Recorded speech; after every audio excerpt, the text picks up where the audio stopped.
ఓం శ్రీ గణేశాయ నమః. ఓం శ్రీ వేదవ్యాసాయ నమః. ఓం నమో భగవతే వాసుదేవాయ. మహాభారత గ్రంథ పారాయణలో భాగంగా ఈరోజు మనం 373వ రోజుకు చేరుకున్నాము. ఈరోజు మనము సాత్యకి అనార్యులతో యుద్ధం చేయడం గురించి తెలుసుకోబోతున్నాము. చాలా బాగుంటుంది, చివరి వరకు స్కిప్ చేయకుండా చూడండి. హరే కృష్ణ. శుక్లాంబరధరం విష్ణుం శశివర్ణం చతుర్భుజం ప్రసన్నవదనం ధ్యాయేత్ సర్వవిఘ్నోపశాంతయే. నారాయణం నమస్కృత్య నరం చైవ నరోత్తమం దేవీం సరస్వతిం వ్యాసం తతో జయముధీరయేత్. హరే కృష్ణ. ఇక మనం పారాయణలోనికి వెళ్ళిపోదాము. హరే కృష్ణ. సంజయుడు చెబుతున్నాడు, రాజా, ఈ రీతిగా ద్రోణాచార్యుడు, కృతవర్మ మొదలైన మీ వీరులను ఓడించి సాత్యకి తన సారథితోటి ఇలా అంటున్నాడు, సూతుడా, మన శత్రువులను ముందు కృష్ణార్జునులు భస్మం చేసివేశారు. వీరిని ఓడించడంలో మనం నిమిత్త మాత్రులము. పురుష శ్రేష్ఠుడైన అర్జునుడు చావగొట్టిన వారిని మనము కూడా చావగొడుతున్నాము అన్నాడు. ఇలా అని ఆ సినికుల భూషణుడు అన్ని వైపులకు బాణాలను వర్షిస్తూ తన శత్రువులపై విరుచుకుపడ్డాడు.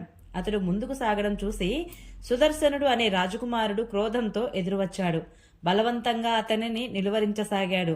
అతడు సాత్యకిపై 100 బాణాలను కురిపించాడు. కానీ అతనికి తన వద్దకు చేరకుండానే అతడు వాటిని ముక్కలు ముక్కలుగా చేశాడు. అలాగే సాత్యకి వేసిన బాణాలను కూడా అతడు 2 3 ముక్కలుగా ఖండించి వేశాడు. ఆ తరువాత అతడు చెవుల వరకు లాగి 3 బాణాలను వేశాడు. అవి సాత్యకి కవచాన్ని చీల్చి శరీరంలో గుచ్చుకున్నాయి. వెంటనే 4 బాణాలతో అతడు సాత్యకి గుర్రాలను కూడా దెబ్బకొట్టాడు. అప్పుడు సాత్యకి మిక్కిలి వేగంగా తన వాడి బాణాలతో సుదర్శుడిని 4 గుర్రాలను చంపి పెద్దగా అట్టహాసం చేశాడు. ఆపై ఒక భల్లంతో సుదర్శనుడి యొక్క సారథి యొక్క శిరస్సును ఖండించి ఒక క్షురప్రంతో కుండల మండితమైన అతడి మస్తకాన్ని కూడా మొండం నుండి వేరు చేసి వేశాడు. ఈ రీతిగా దుర్యోధనుడి మనుమడైన సుదర్శనుడిని సంహరించి సాత్యకి మిక్కిలి ఆనందించాడు. అతడు తన బాణాల జడివానతో మీ సేనను పక్కకు ఒత్తిగిల్ల చేసి అందరినీ విస్మయపరుస్తూ అర్జునుడి వైపు బయలుదేరాడు. యుద్ధంలో తనకు ఎదురుపడిన శత్రువునల్లా అగ్నిలాగా తన బాణాలకు ఆహుతి చేస్తున్నాడు. అతని ఈ అద్భుత పరాక్రమాన్ని గొప్ప గొప్ప వీరులందరూ ప్రశంసించారు. అతడు తన సారథితో అర్జునుడు ఈ చుట్టుపక్కలే ఎక్కడో ఉన్నాడని తెలుస్తోంది. ఎందుకంటే అతని గాంధీవ ధ్వని వినపడుతోంది. నాకు కలిగిన శకునాలను బట్టి సూర్యాస్తమయంలోగానే అతడు జయద్రథుడిని వధిస్తాడని నిశ్చయంగా అనిపిస్తోంది. ఇప్పుడు నీవు కొద్దిసేపు గుర్రాలకు విశ్రాంతినివ్వు. ఆ తర్వాత మనము శత్రుసేన అంటే దుర్యోధనాది రాజులు, కాంబోజులు, యవన, శక, కిరాత, దరద, బర్బర, తామ్రలిప్తకాది అనేక మ్లేచ్చులు ఉన్న వైపు రథాన్ని పోనివ్వు. వీరంతా నాతో యుద్ధం చేయడానికే సిద్ధంగా ఉన్నారు. రథాలు, గుర్రాలు, ఏనుగులతో పాటు వీరందరినీ సంహరిస్తేనే మనం ఈ దుస్తరమైన వ్యూహాన్ని కడచినట్లవుతుంది అని నీవు అనుకో అన్నాడు. శారదపుడు, వార్ష్ణేయ, సాక్షాత్తు పరశురాముడే క్రోధంతో మీ ఎదుటికి వచ్చినా కూడా నాకు కంగారు లేదు. ఈ గోష్పాదమంత సైన్యంతో యుద్ధం అనగా ఎంత చెప్పండి. ఏ మార్గం ద్వారా మిమ్మల్ని అర్జునుడి వద్దకు తీసుకువెళ్లను అన్నాడు. సాత్యకి అప్పుడు, నేడు ఈ ముండులను సంహరించాలి. కాబట్టి నీవు నన్ను కాంబోజుల వైపే తీసుకువెళ్ళు. నా గురువు అర్జునుడి వద్ద నేర్చుకున్న అస్త్ర విద్యా కౌశలాన్ని నేడు వారికి చూపిస్తాను. క్రోధంతో నేను ఏరి యోధులందరినీ వధిస్తూ ఉంటే దుర్యోధనుడికి ఈ లోకంలో 2 అర్జునులు ఉన్నారు అనే భ్రమ కలగాలి. ఈ రాజుల ఎదుటే 1000 కొద్ది వీరులను చంపి మహాత్ములైన పాండవుల పట్ల నాకు ఉన్న ప్రేమ, భక్తి చాటుకుంటాను. ఈ నా బల పరాక్రమాలు, కృతజ్ఞత ఈ రోజు కౌరవులకు తెలిసి రావాలి అన్నాడు. సాత్యకి ఇలా అన్నాక సారథి చాలా వేగంగా గుర్రాలను తోలి వెంటనే అతనిని యవనుల చెంతకు చేర్చాడు. సాత్యకి తమ సైన్యాన్ని సమీపించడం చూసి వారు మహాలాఘవంగా బాణవర్షం కురిపించసాగారు. కానీ సాత్యకి వారి బాణాలను ఇంకా ఇతర అస్త్రాలను తన వాడి బాణాలతో మధ్యలోనే ఖండించి వేశాడు. కనీసం వాటి తాలూకు పొల్లు కూడా అతనికి సమీపానికి రాలేకపోయింది. అనంతరం అతడు బాణాలను వర్షిస్తూ వారి తలలను, భుజాలను ఖండించసాగాడు. ఆ బాణాలు వారి లోహ కవచాలను, కాంస్య కవచాలను చీల్చి శరీరాలను ఛేదించి భూమిలో దిగబడ్డాయి. ఈ రీతిగా వీరుడైన సాత్యకి చంపిన 100 మంది మ్లేచ్చులు ప్రాణాలు కోల్పోయి నేల కూలారు. అతడు ధనస్సును చెవుల వరకు లాగి వేస్తున్న బాణాలకు ఒక్కొక్క పర్యాయము 5 మంది 6, 7, 8 చొప్పున యవనులు మరణిస్తూ ఉన్నారు. ఈ రీతిగా అతడు 1000 మంది కాంబోజులను, శకులను, శబరులను, కిరాతుకులను, బర్బరీకులను నేలపాలు చేసి రణభూమిని మాంసంతో, రక్తంతో చిత్తడిగా అగమ్య గోచరంగా చేసివేశాడు. సాత్యకి బాణాలకు చచ్చిపడిన వీరులతో భూమి అంతా నిండిపోయింది. వారిలో చావగా మిగిలిన కొద్దిమంది ప్రాణభయంతో యుద్ధభూమి నుండి పారిపోసాగారు. రాజా, ఈ రీతిగా దుర్జయమైన కాంబోజ యవ్వన శకుల యొక్క సైన్యాన్ని పరుగులు తీయించి సాత్యకి మీ పుత్రుని యొక్క సైన్యంలోనికి ప్రవేశించాడు. వారిని కూడా ఓడించాక రథం ముందుకు నడపమని సారథిని ఆదేశించాడు. అతడు అర్జునుడి సమీపానికి చేరుకోవడం చూసి మీ సైనికులు, చారణులు అతనిని ప్రశంసించారు.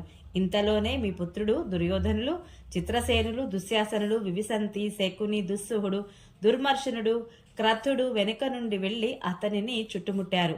సాత్యకి ఏ మాత్రం భయపడలేదు. అర్జునుడి కంటే కూడా నైపుణ్యం ప్రదర్శిస్తూ వారితో యుద్ధం చేయసాగాడు. దుర్యోధనుడు 3 బాణాలతో అతని సారథిని 4 4 గుర్రాలను తూట్లు పొడిచి సాత్యకిపై మొదట 3, తరువాత 8 బాణాలను నాటాడు. దుస్సుహుడు 16, శకుని 25, చిత్రసేనుడు 5, దుస్సుహుడు 15 బాణాలతో అతనిని కొట్టారు. సాత్యకి అలవోకగా వారందరినీ 3 బాణాలతో తూట్లు పొడిచాడు. తరువాత శకుని యొక్క విల్లు ఖండించి 3 బాణాలను దుర్యోధనుడి వక్షస్థలంపై నాటాడు.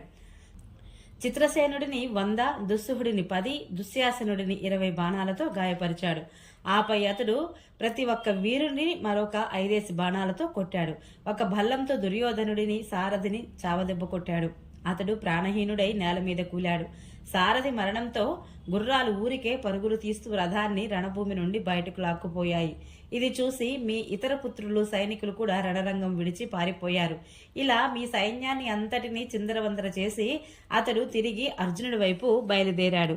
కానీ అతడు కొద్ది దూరం వెళ్ళగానే దుర్యోధనుడి ఆజ్ఞపై ఆ వీరులందరూ కూడా సంసప్తకులతో కలిసి మళ్ళీ తిరిగి వచ్చారు. దుర్యోధనుడు కూడా వారికి ముందుకు నడిచాడు.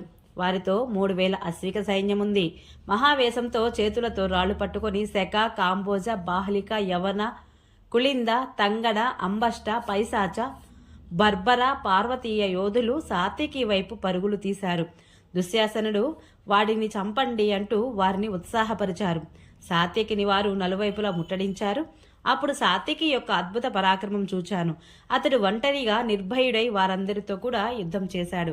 రథ, గజ, తురగ దళాలతోటి పాటు ఆ అనార్యులందరినీ సంహరించసాగాడు. అతని దెబ్బలకు తాళలేక పారిపోతుంటే దుశ్శాసనుడు వారితోటి, ఓరి ఎందుకు పారిపోతున్నారు? మీరు రాళ్లతో కొట్టడంలో మహా నేర్పరులు కదా. సాత్యకి ఇది బొత్తిగా తెలియదు. కాబట్టి మీరు రాళ్లను కురిపించి ఇతనిని చంపండి అన్నాడు. అది విని వారు వెనక్కి తిరిగి వచ్చారు. ఏనుగు తలకాయల వంటి పెద్ద పెద్ద రాళ్లతో అతని ఎదుటికి వచ్చారు. చాలా మంది అతనిని కొట్టడానికి వడిసెలను తీసుకొని అన్ని వైపుల నుండి దిగ్బంధనం చేసి నిల్చున్నారు. శిలాయుద్ధం చేయడానికి వచ్చిన వారిపై సాత్యకి బాణవర్షం కురిపించసాగాడు. వారు కురిపించినటువంటి రాళ్లను సాత్యకి బాణాలతో చిన్న భిన్నం చేసివేశాడు. ఆ రాతి ముక్కలు తగిలి తమ సైన్యమే చనిపోయింది. క్షణాలలో 500 మంది శిరాధారులను వీరులు చేతులు తెగి నేలకూలారు. వ్యాత్తముఖ, అయోహస్త, శూలహస్త, దురద, తంగణ, కస, లంపాక, కుళిందాది అనేక వీరులు సాత్యకిపై రాళ్లవాన కురిపించారు. కానీ యుద్ధ కుశలుడైన సాత్యకి బాణాల జడివానతో ఆ రాళ్లను కూడా ముక్కలు ముక్కలుగా చేసివేశాడు. అతడి బాణపు ములుకుల దెబ్బ తేనెటీగల ముళ్లలాగా చురుక్కుమనిపించసాగాయి. ఆ బాధ భరించలేక మనుషులు, గుర్రాలు, ఏనుగులు రణభూమిలో నిలవలేకపోయాయి. చావగా మిగిలిన ఏనుగులు రక్తసిక్తమై కుంభస్థలంలోని ఎముకలు విరిగిపడి ఉన్నాయి. అందుకని అవి కూడా నిస్సహాయంగా సాత్యకి రథాన్ని విడిచి యుద్ధభూమి నుండి పారిపోయాయి. సాత్యకితో పోరాటడానికి వచ్చినటువంటి మీ పుత్రులు కూడా అతని దెబ్బల తాకిడికి ఓర్చుకోలేక ద్రోణాచార్యుడి సైన్యంలోనికి వెళ్లి వారు కలిశారు. దుశ్శాసనుడితోటి కలిసి దాడి చేసిన రధికులు కూడా భయపడి ద్రోణుడి రథం వైపుకు వెళ్లిపోయారు. ఓం నమో భగవతే వాసుదేవాయ. ఈరోజు పారాయణ ఇంతటితో సమాప్తం. రేపు మనము సాత్యకి, దుశ్శాసన, త్రికర్త వీరులతో యుద్ధం చేయటం గురించి తెలుసుకుందాము. ఈ వీడియో మీకు నచ్చినట్లయితే please subscribe my channel. Like, share, comment please. Thank you.